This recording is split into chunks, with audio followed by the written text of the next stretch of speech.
Bonjour et bienvenue sur le podcast Couple Heureux.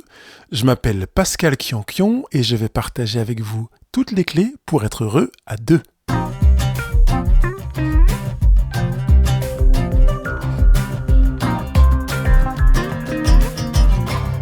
La Saint-Valentin approche et vous savez que j'ai ouvert la parole à des couples amoureux, des couples heureux, des couples moins heureux. Et aujourd'hui, nous allons accueillir le témoignage de Stéphanie qui va partager avec nous son histoire d'amour. Une histoire qui est enrichie par des moments très heureux, des beautés et puis des moments plus difficiles. Mais j'en dis pas plus, je vous laisse découvrir son témoignage. Bonjour, je suis aujourd'hui avec Stéphanie qui nous fait la chance et qui nous donne le privilège d'ouvrir une partie de sa vie pour nous raconter son histoire d'amour. Et je voudrais souhaiter la bienvenue, Stéphanie. Bienvenue avec nous. Merci. Je te remercie d'ouvrir ta vie. Comme je le dis régulièrement aux personnes que j'accompagne, c'est pas que pour la personne qui ouvre sa vie que c'est bénéfique. C'est l'inverse. C'est pas que pour les personnes qui entendent quelqu'un s'ouvrir sa vie que c'est bénéfique, mais c'est aussi pour la personne qui s'ouvre. Et je souhaite que ça te fasse aussi du bien de partager des pages de ton histoire d'amour. Oui. Tu veux bien nous dire un peu comment ça a commencé, qu'on comprenne un peu le contexte, même si tu changes peut-être parfois un peu des lieux, des choses comme ça, pour que éventuellement des personnes ne te reconnaissent pas, mais nous donner la teneur du début de ton histoire. Alors, somme toute très classique. Nous nous sommes rencontrés dans une soirée grâce à un ami commun. Voilà, c'était complètement inattendu. Moi, je sortais d'une histoire un petit peu compliquée. Et voilà, le hasard qui n'existe pas me l'a présenté sur mon chemin. Mmh. Comment ça s'est passé? Voilà, comment ça s'est passé? Oui. En fait, très simplement, on a fait connaissance. De suite, on va dire que le courant est passé.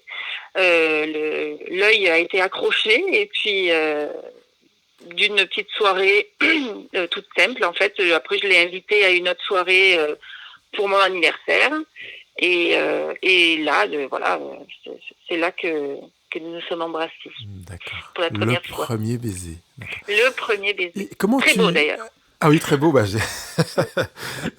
Comment tu... Sur quoi tu t'es basé? Je sais que ça demande un peu de... C'est difficile sur le plan émotionnel et ressenti de savoir qu'est-ce qui fait que tu t'es dit, tiens, c'est lui.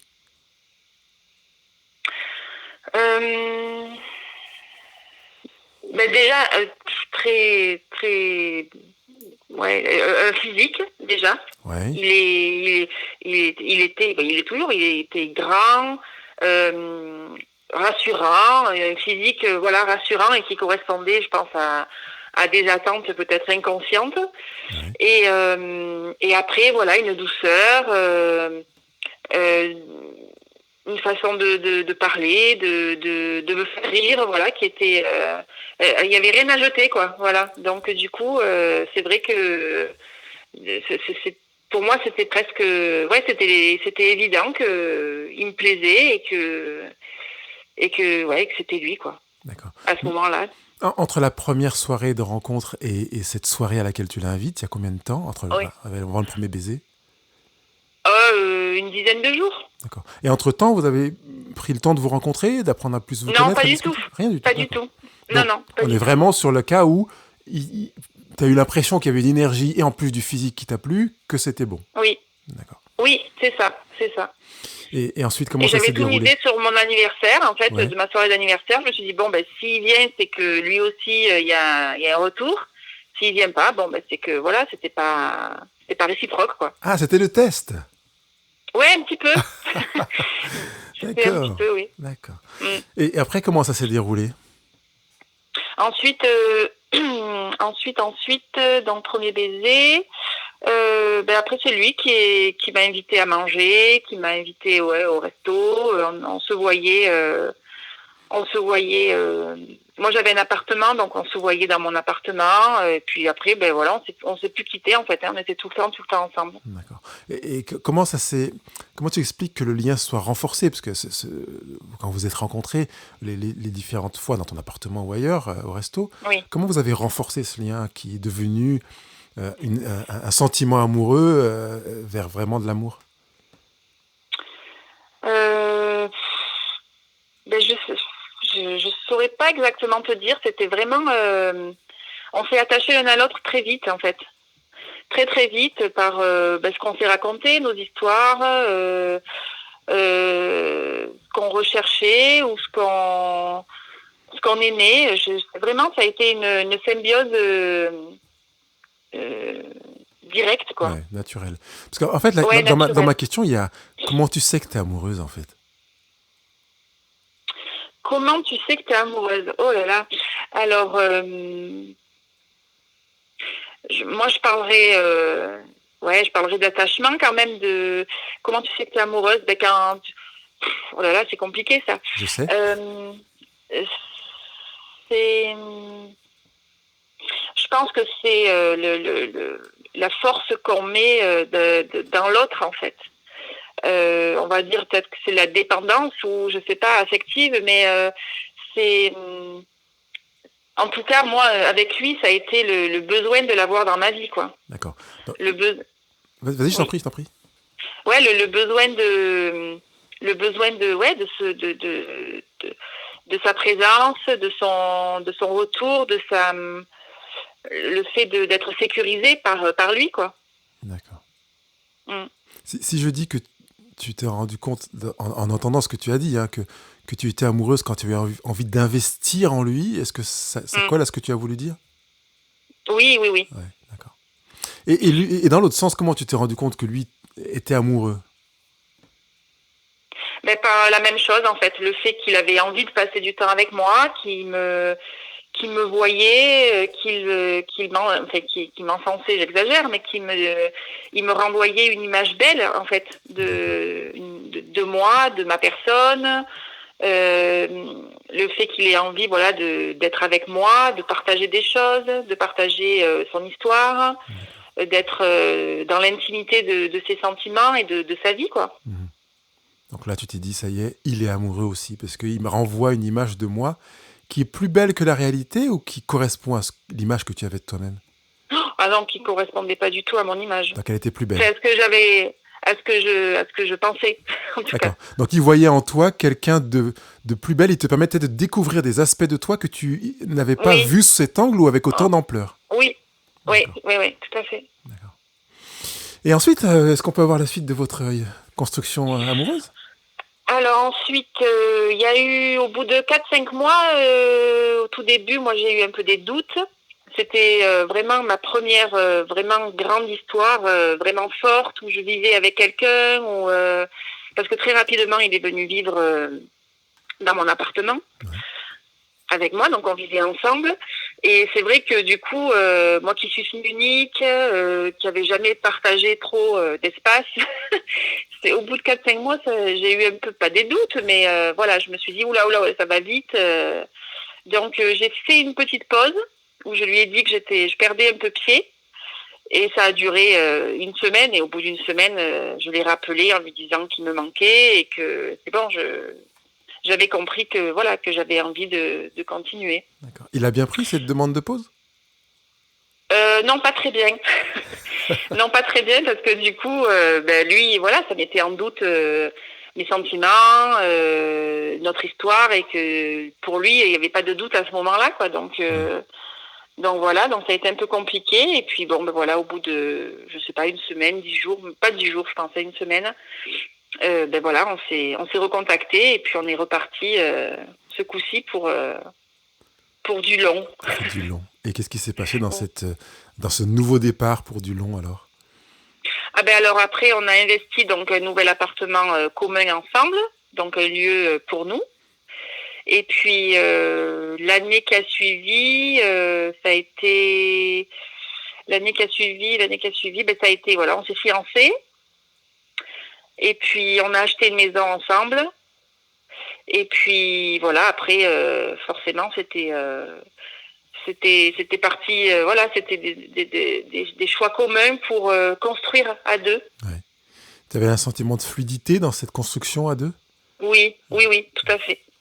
Donc Oui, oui, tout à fait. la Ouais, ouais. perception initiale de convergence, d'osmose, elle s'est vérifiée aussi dans ces étapes de construction des premières années, Oui, tout à fait. Et même après. même après. D'accord. Ouais. Toute notre vie, ça a été,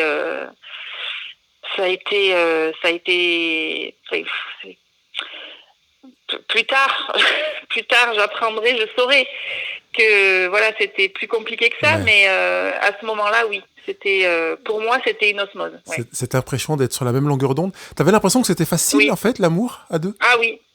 J'avais l'impression que c'était, alors pas toujours facile, hein, forcément, parce qu'il y a des moments plus difficiles que d'autres, des disputes, enfin, des désaccords sur des sujets, voilà. Mais dans l'absolu, oui, c'était facile quand même. Après, forcément, les caractères font qu'il y a des choix qu'à des moments il a fait ou que j'ai fait qui correspondaient pas à mes attentes, et voilà. Mais on en parlait après coup, et voilà, c'était quand même fluide, oui. C'était fluide. Combien de temps tu estimes de vie commune où tu te dis ça a été facile en fait, ça coulait comme si le rouage était graissé? Euh, sur l'ensemble de ma vie de couple. Oui, oui, jusqu'à maintenant. Enfin, on va dire jusqu'à Jusqu'à début 2020, voilà. Ouais, jusqu'à début 2020. Ben, sincèrement, jusqu'à jusqu'à nos 15 ans de vie commune, on a traversé des moments difficiles ou de crise, on va dire, par moment, Ouais. que pour moi, on avait réussi à dépasser. Et vraiment, là, depuis 2-3 ans, je me disais, ça y est, on a dépassé les gros moments de houle. Et maintenant, on sait comment faire, et maintenant, ça roule vraiment, quoi. D'accord. Donc une bonne quinzaine d'années où tu te dis ça roule, on a des moments difficiles, mais le Ouais, couple se construit et entre guillemets c'est facile. ouais. Et même avec les problèmes, les conflits dont tu parles, les difficultés, tu as eu l'impression que ça t'avait renforcé au point que tu arrives à la conclusion de Oui, te dire bah, finalement maintenant on a les outils pour, c'est ça? oui, tout à D'accord. fait. D'accord. Ces moments difficiles, comment vous avez fait pour les construire, enfin vous y confronter et construire les armes, enfin parce que tu en parles un peu comme des armes que tu étais en mesure d'utiliser pour l'avenir. Ouais, ben écoute, beaucoup la parole, beaucoup la communication, de l'aide extérieure aussi, hein, puisque moi j'étais allée voir une psychothérapeute déjà. Ouais. Et puis oui, beaucoup de paroles, de sincérité, d'honnêteté, de mise à plat des choses, d'authenticité, voilà. D'accord. Donc vous étiez tous les deux dans vraiment une vraie rencontre quand vous étiez en communication suite, enfin, ou pendant des conflits. Alors écoute, je te dirais venant de moi, oui. Après, la vie, c'est que c'est pareil. Après, j'ai appris que voilà, c'était pas en écho, si tu veux. D'accord. Donc ça n'a pas forcément été en écho. Ça veut dire que tu veux nous raconter un petit peu la suite? Cette période où ça n'a Euh, pas, enfin où tu t'es rendu compte que c'était pas en écho? ah ben ça, on arrive à 2020 alors. Hein. Ouais. On arrive à 2020, ben où en fait j'ai appris que mon mari m'avait trompée à plusieurs reprises, et que lorsque je l'ai mis devant le fait accompli et que j'ai demandé à en discuter, puisque sans être dans la violence verbale ni physique, juste pour comprendre, ben en fait, il m'a expliqué qu'il n'était pas heureux depuis des années et qu'il était incapable de me le verbaliser, en fait. Et du coup, ben voilà, le travail sur lui qu'il a effectué après, et que moi j'ai fait aussi de mon côté, lui a fait se rendre compte qu'en fait, depuis très longtemps, il était très souvent dans la relation ce que l'autre attendait de lui, mais rarement ce que lui voulait être. C'est pour ça que je te disais tout à l'heure, quand on a traversé des crises et que moi j'en parlais ouvertement avec lui et que j'essayais de communiquer, Ouais. en fait c'était moi qui communiquais. mais lui communiquait jamais sur son véritable état à ressenti. lui. D'accord. Voilà. Et donc, du coup, ça collait toujours à ce que moi, j'attendais, notre relation ou notre communication, mais apparemment, jamais à ce que lui en attendait, quoi. D'accord. Donc, tu avais le leurre que la communication était bonne, était fluide et était constructive, parce qu'en fait, il collait à tes attentes. Exactement, c'est ça. Et comment... C'est ça. Oui. Comment... alors, déjà, qu'est-ce que tu as ressenti quand tu as découvert ça? Oh, j'ai ressenti de la nausée. De la nausée. Non, j'ai ressenti, c'est mon monde s'est écroulé. Ma vie, tout ce que j'avais, ça a été le chaos, le tsunami total qui a tout emporté.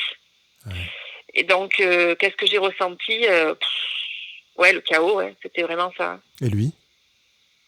Eh ben lui aussi, curieusement, le fait que je lui dise que je savais, il s'est effondré en fait, et en fait il s'est rendu compte de la force et de l'intensité de ce qu'il avait fait quand je l'ai verbalisé moi face à lui en fait.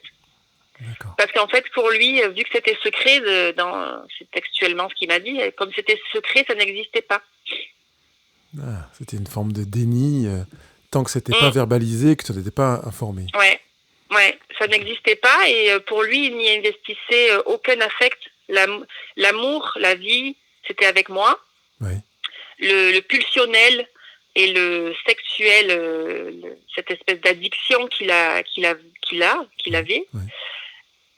c'était c'est toutes ces relations-là qu'il enchaînait et où il se passait que du factuel, quoi, en fait. D'accord. Ça t'a permis de comprendre la raison pour laquelle ça n'impactait pas votre couple, finalement.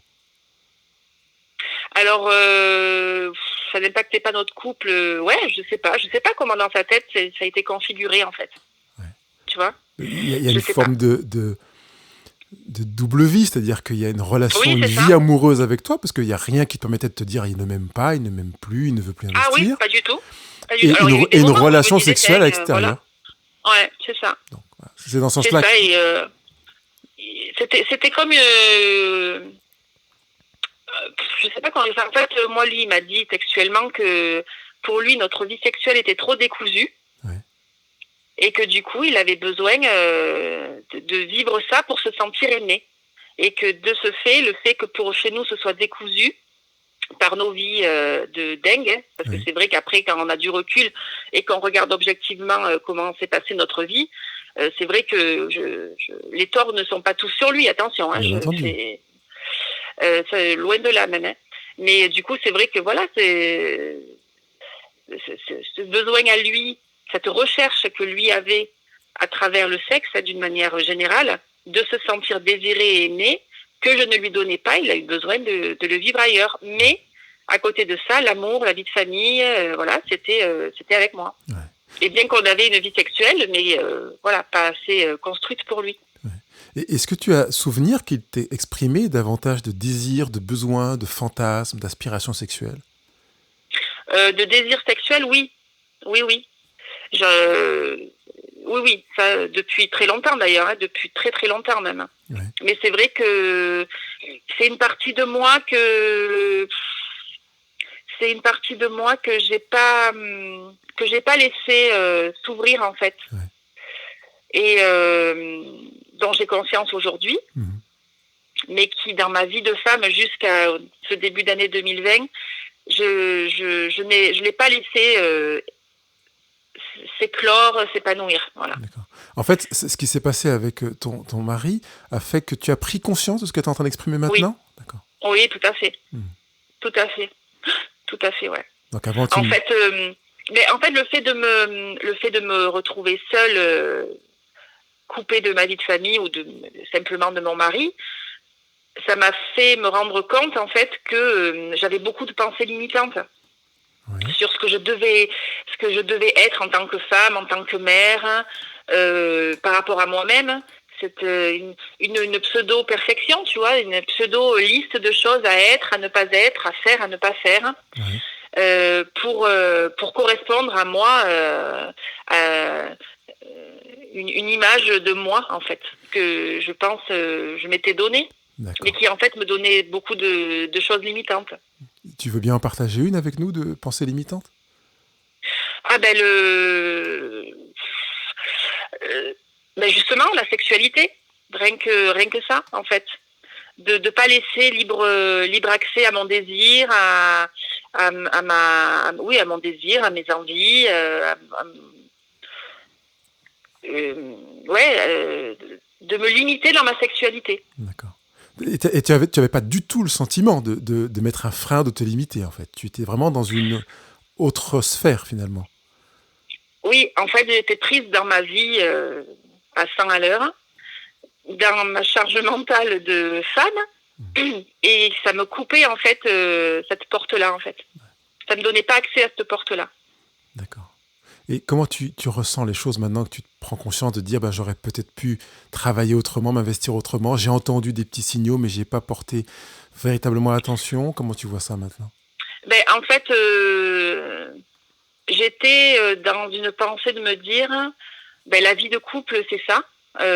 Lui, il travaille énormément, il fait des heures de fou. Moi aussi, j'ai mes filles, ma maison, mes 2 boulots. La vie, c'est ça.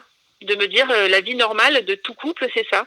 Donc moi, j'étais inscrite dans une espèce de normalité de vie où je me disais, de toute façon, c'est comme ça. D'accord. Donc, il faut avancer comme ça. Donc ça rejoint le cadre limitant dont tu parlais tout à l'heure, c'est-à-dire que tu remplissais le cadre, vous circuliez dans ce cadre, mais finalement, il manquait une part de vie que tu ne savais pas qu'il manquait dans cette réalité. Exactement, c'est ça. Donc qu'est-ce que tu as fait de ton cadre? Qu'est-ce que tu vas faire de ton cadre maintenant, d'ailleurs? Qu'est-ce que je vais faire de mon cadre? Ça, franchement, j'en sais rien, parce que mon cadre, maintenant, c'est restreint à moi, ouais. Une semaine sur 2. Donc, c'est vrai que je ne sais pas encore trop... je sais pas encore trop... trop te projeter. Ouais, voilà, me projeter et puis être... je suis bien avec moi-même, je souffre pas du tout de mon célibat ou de ma solitude quand je suis toute seule. Ouais. J'en souffre pas. Je souffre de l'absence de mes enfants, mais je souffre pas de ma solitude, on va dire.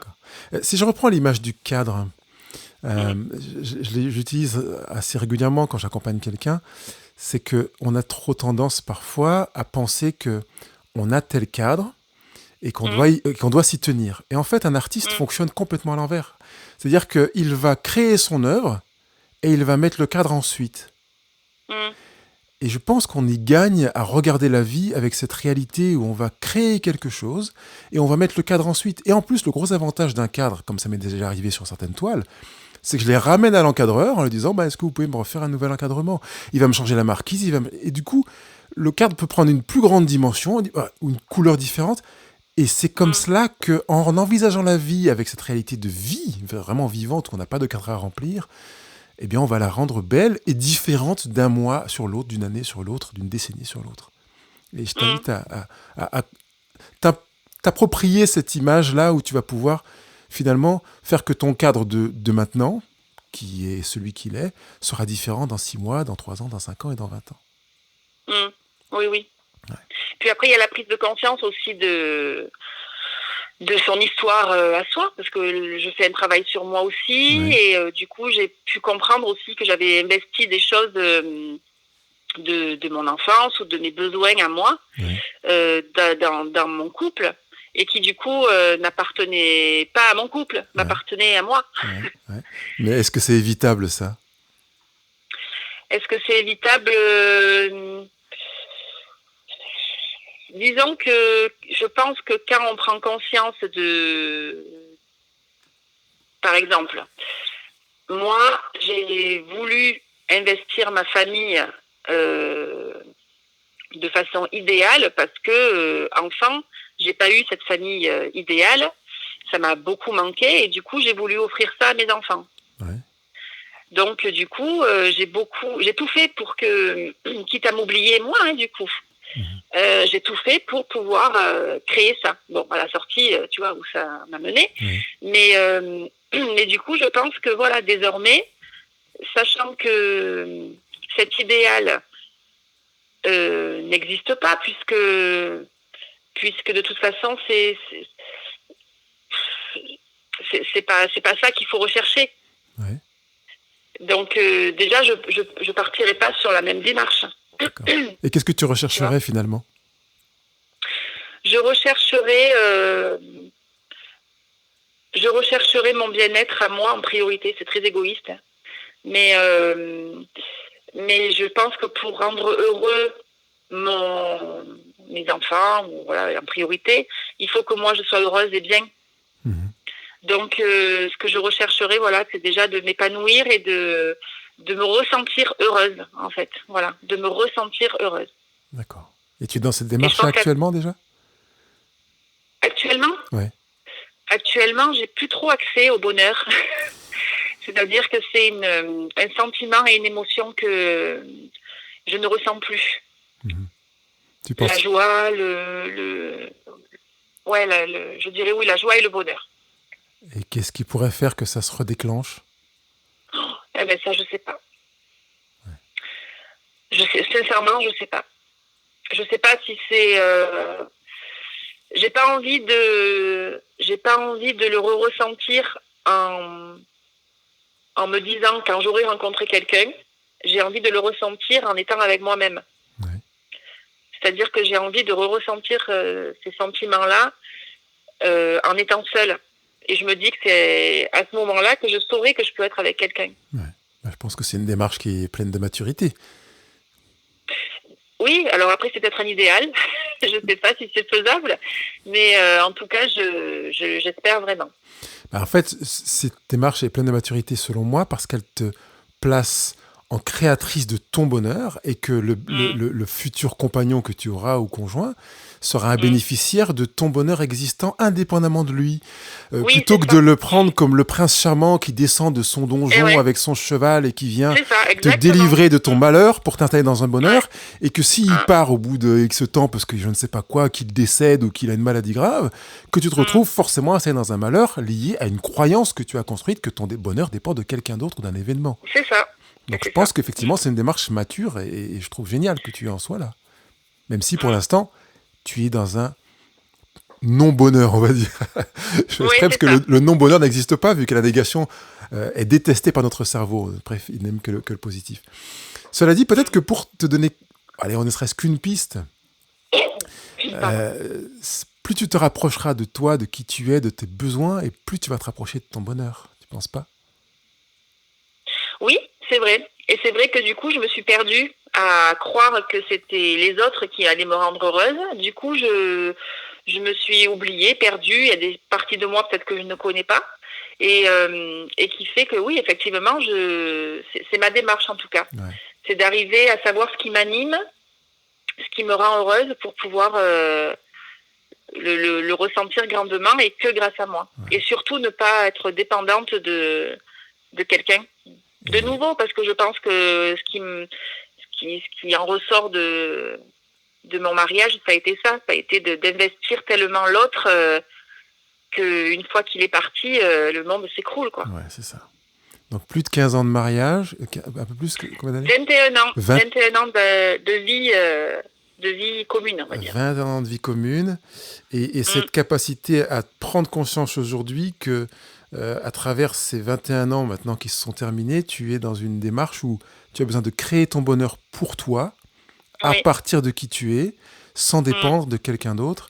Tout à fait, ça c'est mon objectif numéro 1. Bon, tu te donnes combien de temps pour ça? La vie, je me donne la vie. C'est trop fluide. Je me donne, je te cache pas que j'aimerais que ça arrive rapidement, tu vois, j'aimerais pouvoir me sentir heureuse de nouveau rapidement. Ouais. Voilà, mais je sens qu'il y a des moments où ça peut, et puis d'autres moments où ça repart en soufflé. Bon, comme on est sur le blog Couple heureux et pas heureux au présent, je vais pas trop à travailler sur une approche individuelle pour développer le bonheur, mais je t'encourage à aller faire ta petite pioche sur heureux au présent, tu trouveras des choses superbes. Heureuxauprésent.com. Stéphanie, est-ce que tu veux bien nous donner quelque chose que tu as découvert avec plus de 20 ans de mariage? C'est génial d'avoir cette expérience-là et pouvoir dire, voilà, si je rencontre un couple, pour les jeunes couples qui entendent ce que tu es en train de dire, est-ce que tu aurais une clé de vie à deux où tu dis celle-là je l'ai découverte, j'en ai pas beaucoup entendu parler, c'est devenu pour moi une vérité et j'aimerais bien l'offrir à quelqu'un. Hmm.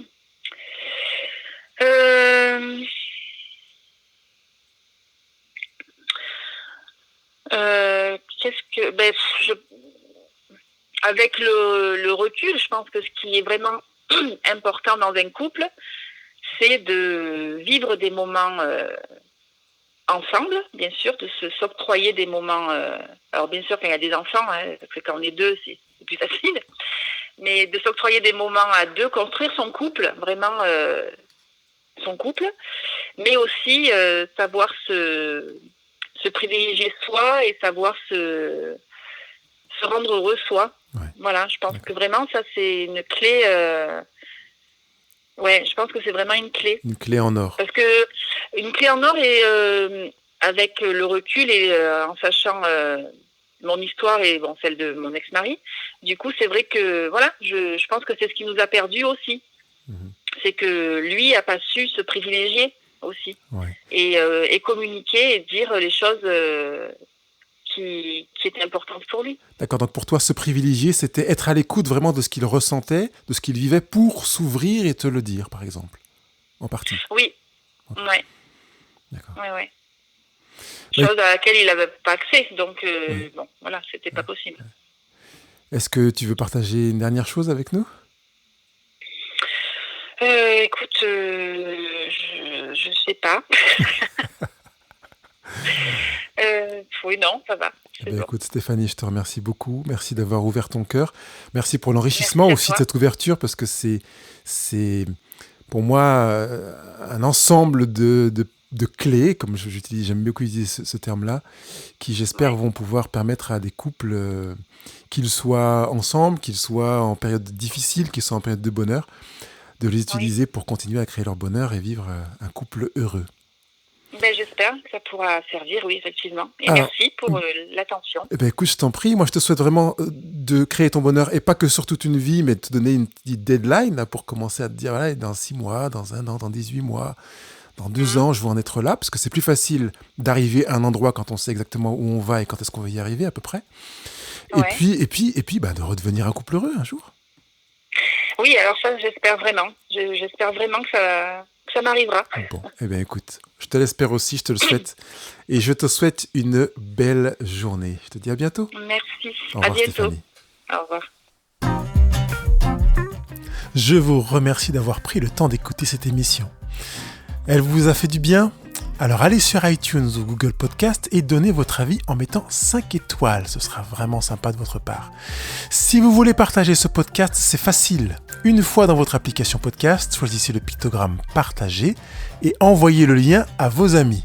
Surtout, n'oubliez pas de me laisser des commentaires et vos questions juste en bas de l'émission. Je me ferai un plaisir de vous lire. Je vous dis à bientôt.